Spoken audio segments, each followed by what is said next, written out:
Episode 20 of the Fit Pro podcast. Highlights of the day is coming to train and coming to take in the atmosphere, coming to feel good, coming to chat to you afterwards, tell you their concerns, to be made felt special, and for them to leave like on top of the world as if they're ready to take on anything. And I think that's one thing we cannot forget as fitness professionals. Welcome back, listeners. Before we get into this episode, a few words from your host, aka me. If you haven't listened to episode, I think 18 already, that's part 1 of the interview with Vuyani Mashego. So make sure you go and listen to that one first before you listen to this one, or it will make no damn sense. As well as always, if you haven't been to the Fit Pro Podcast Facebook page and left us a like, why you do this to me? Make sure you go to the Facebook page, leave us a like, drop a comment, let me know how you feel. How was your day? I just want to know how you are. That being said, listeners, enjoy this episode, and I will speak to you at the end. And yeah, man, still looking for that big win, but I feel like it's coming through. It's gonna come through very soon. Yeah, man, and obviously it's always gonna get there if you're staying on track, and it's very, very true. I think a lot of, let's call them fitness professionals because it's a big umbrella, don't appreciate. They really don't have their head to the ground when it comes to social media, especially stuff like Instagram. You can use that to market your business so well, freaking well. Too well. It's stuff I didn't know when I was young and in the industry. Now, I would kill it if I was a personal trainer still, because I know what to do. What are some tips for young guys and girls out there that don't have an Instagram, don't have a social presence at the moment? How can they develop a social presence? Okay, well, to regards to that, I'm also still trying to fine tune and also like hit the nail with regards to the social media. But first things first, man, if you're in this industry and you consider yourself a fitness professional, you got to get yourself a social media page. You have to get yourself a Facebook page, you have to get yourself an Instagram page, a Twitter page, a YouTube channel, get your website up, get your blog on. I'm actually about to drop another blog but shortly after the podcast. You need to have a presence. Besides that, you then need to have a market. You know, who do you appeal to? Like, what's your market going to be? What are your hashtags on social media or Instagram? That's a big thing too. Like, are you trying to push CrossFit? Are you trying to push resistance training, isolation training, fitness modeling, nutrition? You have to constantly reassure that by the post that you post. It has to be directly linked to what it is that you do, you know? So much so that when you do run into someone or somebody does talk to you, they'll be like, yeah, you know V? And they'll be like, nah, you know V, that fitness guy, that CrossFit guy. And then they'll be like, oh shit, yeah, I've seen his Instagram, I've seen his page, you know? You need to be associated with your brand or whatever you do. You're speaking to the choir there, man. You definitely need to, you need to do these things. Like there's especially in today's society, there's the non-negotiables. Right? Yeah. There's the non-negotiables. If you want to be big, these are the things that you have to do. If you want to stay small, ignore it all. Like you just gotta do it. Sorry, that's and also fucking you gotta be your product as well. You know, you can't exactly preach one thing and do another.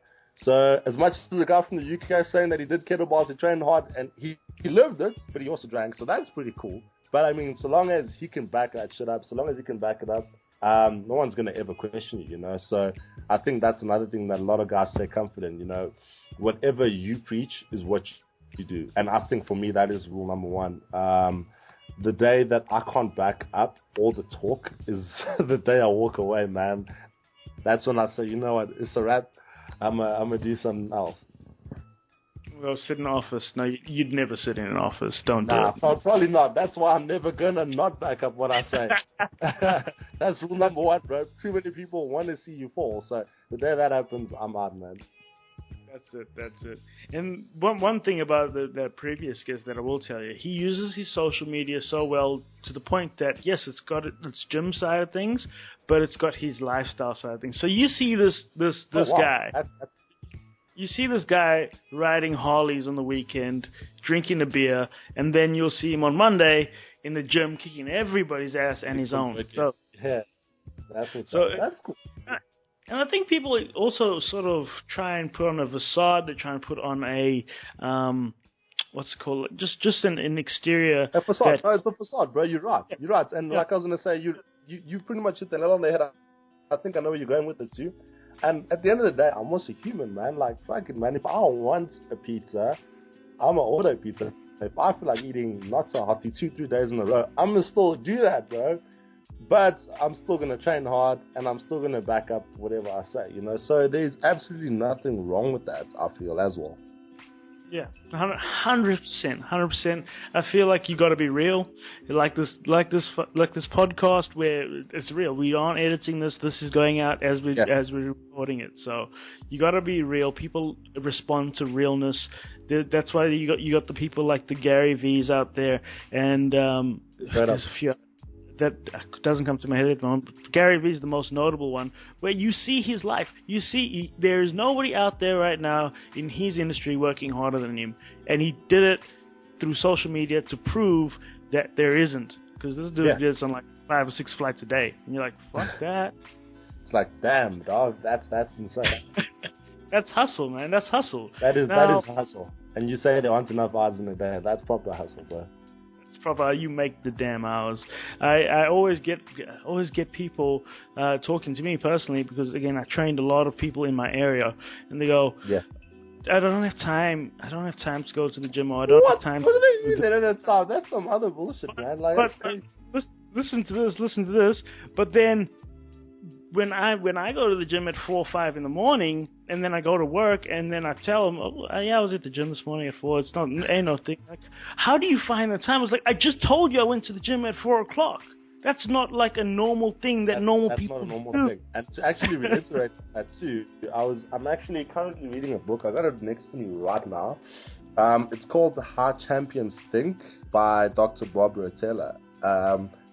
And I was reading something last night where he was talking about how there's the difference between the average human and the exceptional human. You know, you ask an average human being to give you a 12-hour day, and that'll be a big thing. You know, they'll start thinking about dinner being cut into the television shows that they watch in the evening, the next morning, or how much sleep they're going to get. And then there's the exceptional human where a 12-hour day, it'll probably stuff them up as badly as it does the average person. But to them, they're so dedicated to a process. They've got an end goal, an end game in mind that everything else doesn't matter. You know, you're going to get up at 4 a.m., you're going to do your thing until 6 p.m. that same night. And to that person, television isn't going to be a thing. What they're going to eat for dinner or any sort of added entertainment, it doesn't even cross their mind because they're so set in doing what they need to do or whatever they need to accomplish in mind. And I really just found that was the truth. Now you're talking about people talking about time, not having time, and people making time and not even thinking of it as a sacrifice. No, absolutely not. And I think people forget as well that the task will adjust to the time that you give it, right? So that's like if you've ever crammed for an exam, I never have because I hate exams. But if you've ever crammed for an exam, I've done that quite a few times in my life, but not anymore. Yeah. I coasted through school because I came from South Africa and our schooling over here is so easy. So. Oh, word. Okay. Yeah, bro, and like. I don't understand because you could, whatever you give the time to will mold to it. So if you go, okay, I need to go to the gym today, but I've only got 30 minutes, you will get a 30-minute workout in. Like, it's not going to take you 2 hours. You're going to figure out how to do a 30-minute workout, right? So that's where people need to understand that you make the time, is then you can also bend the time to the task. So if it's starting a podcast, for example, I can speak from experience. Starting a podcast, sometimes you have those days where you've worked your 12-hour day at work. You come home, and then now the work begins. Now you got to go and kiss your mom, make your food, get ready, and then go to work. And you just do that for an hour maybe instead of the 3 you'd like to. But if you do it an hour every day, it's a compound effect. It's not. Yeah, man. On that topic, if I could just interrupt you, bro. Yeah, go. You were actually talking about. Now I'm going to turn the tables on you a little bit. Now we might even just turn this into the Marvin Fayers podcast. They do say, I'm going to just hit you with the saying, I'm going to butter you up a little bit. They say the sincerest form of flattery is through imitation, right? And now, when you're talking about that, that's definitely something that has crossed my mind too. Now, starting up a podcast, what do you have to say to your listeners and to myself on how to go about doing something like that? Just do it, man. Starting a podcast 101 for dummies. Podcasting 101 for dummies. I think I need to monetize this and make it a book, an ebook or something. But it really, for me, I've always been one of those people that builds the wings of the plane as it's falling out of the sky. Yeah. So yeah. I basically jumped into it. I had an idea in my mind of what I wanted to do. I loved listening to podcasts. I loved listening to a certain type of podcast, and I'm still very much finding what I'd like to produce. Now, I decided, okay, look, I need to contact X amount of people. It was actually 300. So I'm going to contact 300 influencers on YouTube. I went and I scoured YouTube to get all of their email addresses. Wow. Right? Got all of their email addresses. Now, not only that, but again, I've been in the industry for coming up on 8 years now in the fitness professional industry. So I know a lot of people globally. So like Neil, for example, Neil and I have been friends for a long time. We went through a similar process, but in that process, I met a whole bunch of people that did exactly the same thing as well. So everybody that I'm generally around, my circle was fairly influential and successful. So I was able to tap into my network. So the big thing that I would say is look for the people you know first. That would be the easy sell. And then branch out from there. That's a man. And then look for the referrals, because I'll tell you right now, after those 300 emails, I have not had to farm any more emails, because the guests I get on refer me to their friends, and then that's an easier. It's basically going through the back door. So you let the work do itself. Yeah. So just plan it. Get some decent gear. Write a list of the people you know, and then just do it. If it just takes you an hour every day, that's all it takes, guys. Like, this audio will take me 30 minutes to prepare as a podcast. That's all it will do. And you just got to have, obviously, your online presence, your social media presences. So just write a list of all these things that need to happen to have a successful business. They're universally the same. Social media, basically big social media. What's your marketing plan? What are you going to talk about? What are your guests going to be? And just do it, because it's easy. You're having a conversation. That's the fucking truth, man. And to all you listeners, that was your host, Marvin Fayers, talking to you guys about how to start up a podcast. I wrote some notes down. I don't know about you guys, but I'm going to get that shit started, man. I definitely actually want to turn that into some sort of book at some point, or even just a podcast series that basically goes through all of that. And if that's something the listeners would like to hear, just message me on Twitter. I'm on Twitter too. Get his handles. What are your handles? My handles is FitPro Podcast at FitPro Podcast on Twitter. Everybody else knows where everything else is. Right? Right. All right, let me give you back the mic, man. Sorry, I had to interrogate you a little bit. All good, man. So, look, we've spoken about what do you do. Basically, what was your lowest point? What has been your highest point so far? My highest point so far. Oh, now you put me in the spot. I can't put it down to one single moment, bro. But I can say right now what's going on all around me. I'm just kind of loving the energy, the feedback, and I don't know, the vibes that are going on. I mean, it feels like everything's starting to come together. Like, you can't quite put your hand on it, but it's something in the atmosphere or the energy of what's going on all around you. Just with regards to training, man, like, if you ask anyone that is in the circuits in South Africa of what I do or the way I'm competitively, they'll say one or two things about me. I feel like my training's shot up 150%, and it's not anywhere near peaking, and that's what scares me. You know what I'm saying?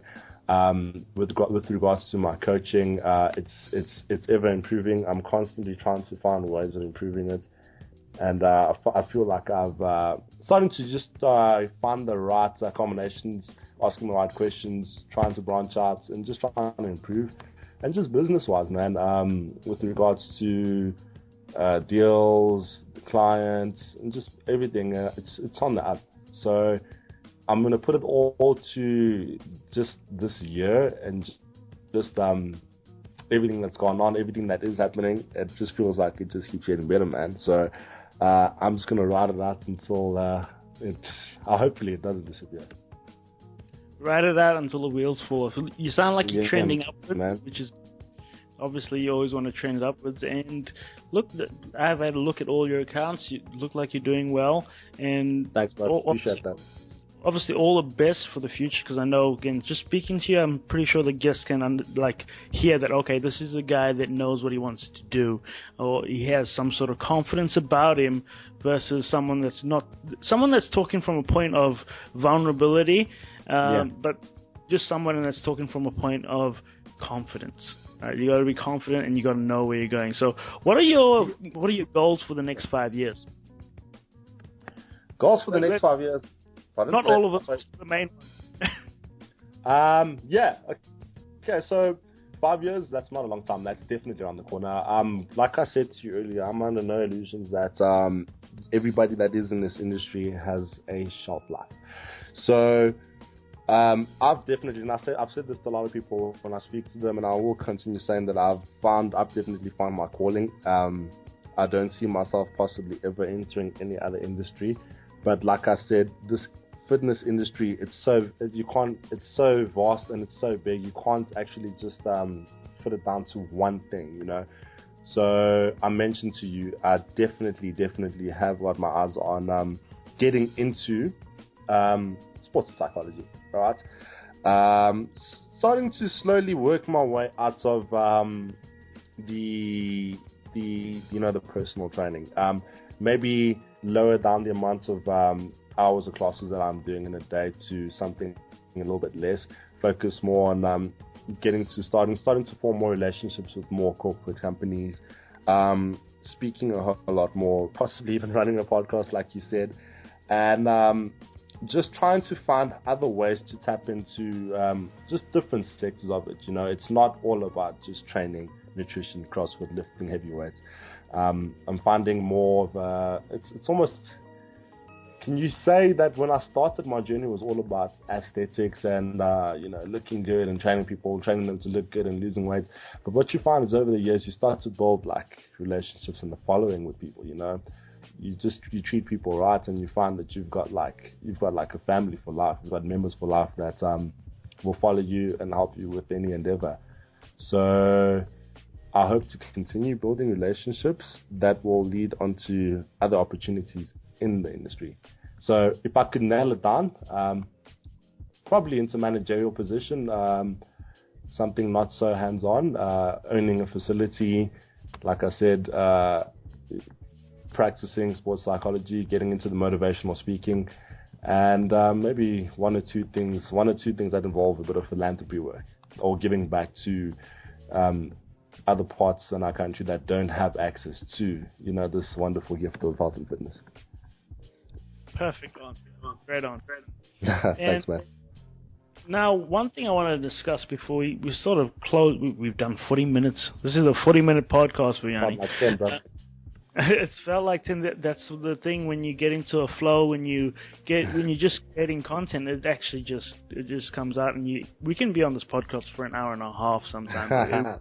Straight going, up, right? So one thing that I like to touch on, and especially with coaches, is how important is your client's mindset when it comes to them achieving their physical and mental results.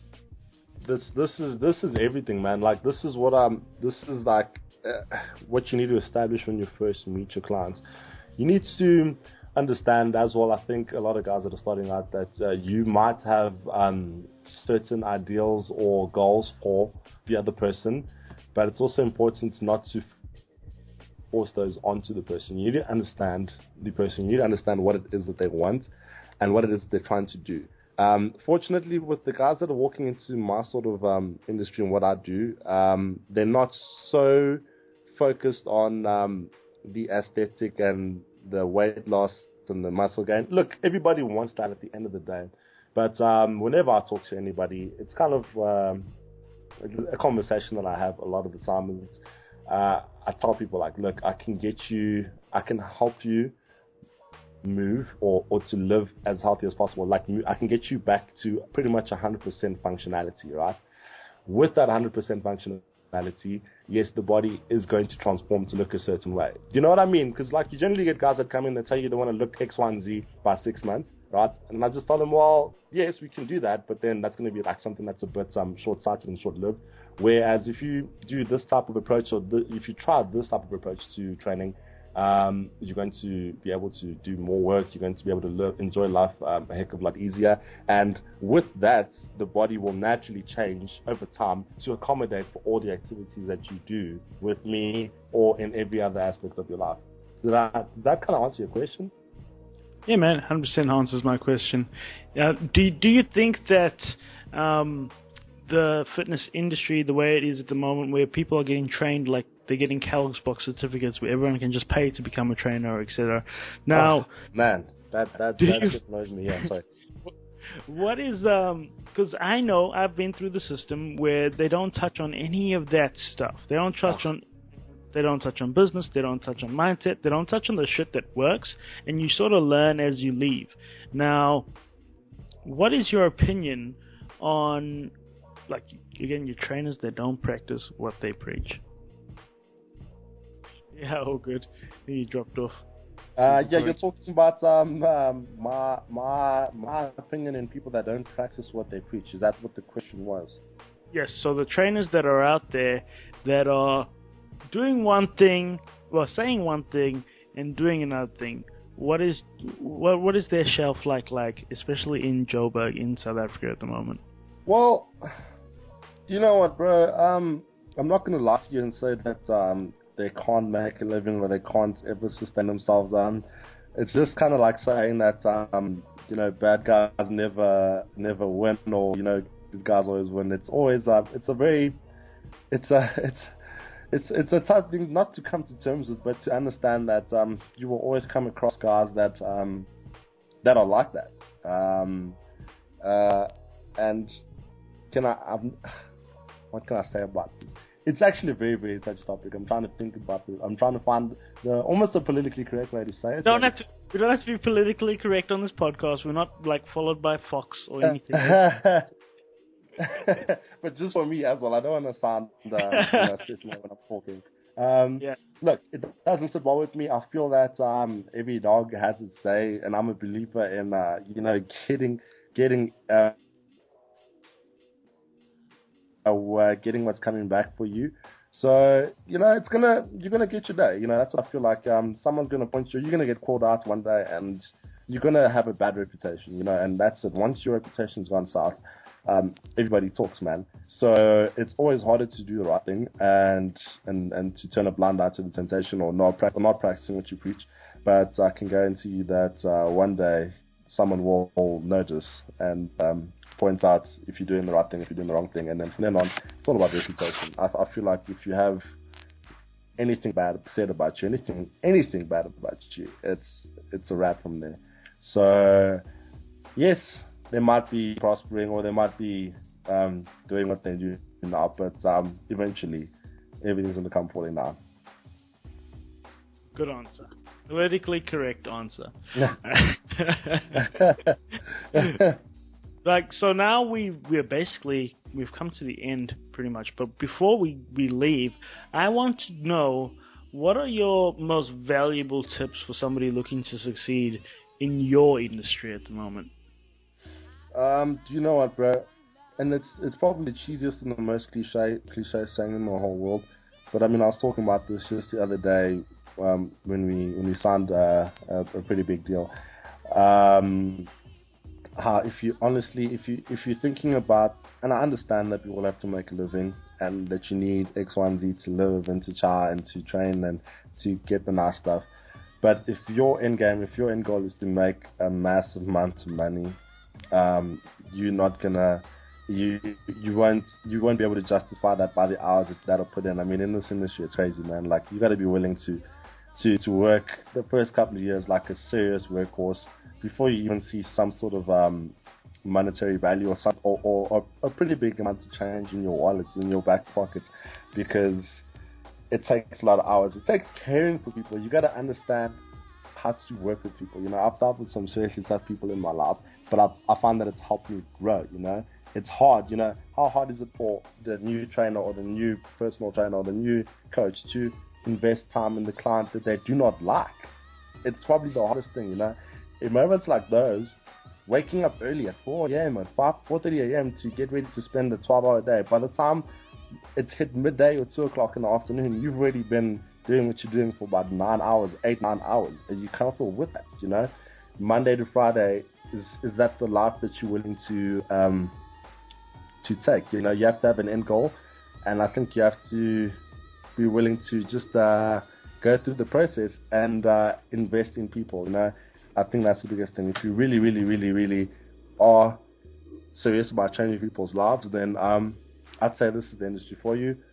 With that said, it comes with its own challenges. You know, maybe yes, you might get 5 new clients, and maybe of those 5, 1 might stick with you. But then if you've changed that one person's life, you've now allowed that one person to change other people's lives, which has a snowball effect. So it's hard. You know, you see lots of people come and go. You know the story, but I think the ones that stay or make it all worth the struggle.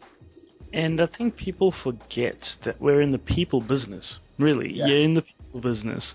If you treat everybody like a number, if you treat everybody like, that's not good for any sort of business. That's not good for any business, man. How does that work when you run an actual business? You treat your employees like a number. They're not going to be around for very long. So They won't. And if everybody out there, then most fitness professionals get into it for the lifestyle and they want to be their own boss. So naturally, if you're your own boss and you're treating everybody like a number, they're going to feel like a number, and they're not going to feel like you care or you give a shit. Like, and most it's all about caring, bro. Yeah, most people come to you, especially in the commercial gym. So I'm speaking to the guys that are working in the commercial gyms. They want a therapist most of the time. They're paying for a friend. You know, majority of the time they are. Yeah, they're paying for a friend. They're paying for somebody to listen to their problems and maybe give them a solution. But 9 times out of 10, not even give them a solution. Just listen and help them. And it's emotionally draining. Now, can you put yourself through 12 plus hours of that? You know, can you go coach a box where you possibly see 150 to 200 people in a day who you need to make every single one feel like they are important. You know, they are everything. You know, you need to listen to their story. You need to get challenged to them. Which is why this whole, like, you know, it's you working on your phone or whatever, or chatting on your phone while training people is just impossible. Like, I've also got a rule about just cell phones and just interaction. How you gotta just put your phone away, and a part of the job is after class. I was gonna say, I think people forget that is their place of happiness. You know, people come there because they're so excited to train, they're so excited to see you, or they're so excited for the atmosphere that they want to leave feeling amazing. You know, they've had a bad day at work, and they're just looking for somebody or something to get them up. You know, so I think you always have. I think we also tend to forget as fitness professionals that a lot of the members, a lot of the guys come to you or to the facility to offload. You know, they need to be made, you know, to feel good. You know, they've had a long day at work, or they're about to have a long day at work. Their highlights of the day is coming to train and coming to take in the atmosphere, coming to feel good, coming to chat to you afterwards, tell you their concerns, to be made felt special, and for them to leave like on top of the world as if they're ready to take on anything. And I think that's one thing we cannot forget as fitness professionals. Major key. That is a major key right there, man. And I hope everybody listens to that, because that's what will make you. They'll make you the difference between an average trainer and a good trainer. So, Vuyani, yeah, we've basically almost done an hour on this podcast. How has the podcast gone for you? I felt like it's gone amazing, man. There's still so much that we could cover. Maybe we could do a part 2 another time. Maybe I'll even have my podcast up and I'll maybe interview you. You never know. But definitely feel like it's something we can also catch up on or do another part. And if it takes a while to the guys or to the listeners, hey, maybe we can give them another little podcast. Yeah, man, for sure. And I think it's with a lot of the guests that I have on the show, especially the ones that are, again, passionate about what they do, there is just so much information. You just obviously can't get it all out. There's so much passion. You can't get it all out. And it is one of those things where I'm going to have to go back and go, all right, who wants a round 2? Let's go. So I'll definitely having you on again for sure. But in the meantime, how can the listeners find you? Yeah, man. So we're talking about having a social media presence, man. You can check my website out. You can hit me up on my website. It's www.vuyanimashego.co.za. FYI, I taught myself how to design a website. So if there are any harsh critics about that, I spent a good couple of hours teaching myself how to do that. I feel like it's pretty darn good. Maybe you can have a look at it after that. I got a couple of social media handles. You can get at me on my Twitter at Vuyani Mashego, no underscore, no nothing, or my Instagram at V Mashego, and Facebook, man, at Vuyani Mashego. You can check out my YouTube channel, which is still in the process of getting up and running. LinkedIn, man, Vuyani Mashego. Any social media platform, man, you can get at me. I'm available. He's everywhere. Well, again, I'll put those in the show notes. I didn't know that you designed your own website, because I did exactly the same thing. I'm self-taught a lot of things. Podcast. We both like that shit, man. That shit was insane. Did you design it on WordPress? Yeah, man. I designed it on WordPress. I spent hours on that, bro. I sat down and I was like, you know what, today I'm going to figure this shit out and I'm going to make it work. That was crazy, bro. I'll give you a story before we leave. I didn't have a website built or even operated or even tested until I think the weekend before the launch. So I launched this podcast. That's crazy, man. That's awesome, right? That epitomizes what you said about kind of just, you know, building the wings of the plane as it starts to fall out of the sky. It's again, practicing what you preach, because the time will bend to the activity you give it. So, like, I didn't have the website at all, not even the frame. I think I bought the domain. That's it.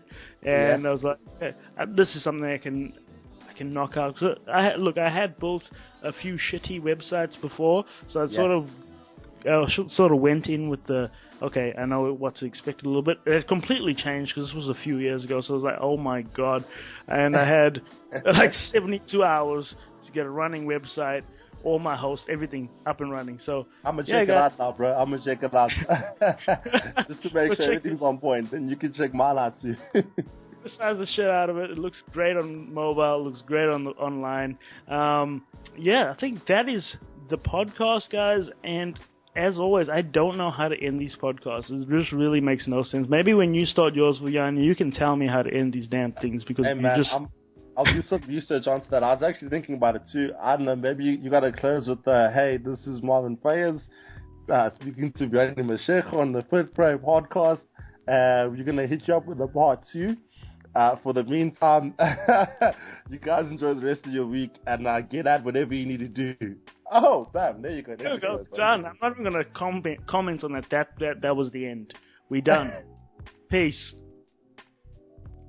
And that was Vuyani Mashego, all the way from South Africa, guys. We've got some great guests coming up on the Fit Pro podcast. Hopefully you enjoyed that one as much as we enjoyed recording it. These interviews are actually so freaking, they get me pumped. When I do an interview, whether it's late at night, early in the morning, I try and give my best every single time. Now, obviously, they're not recorded live because the times just never really line up, and a live podcast isn't my thing. But I guarantee you, all of our episodes are one take. They're all raw. This is us.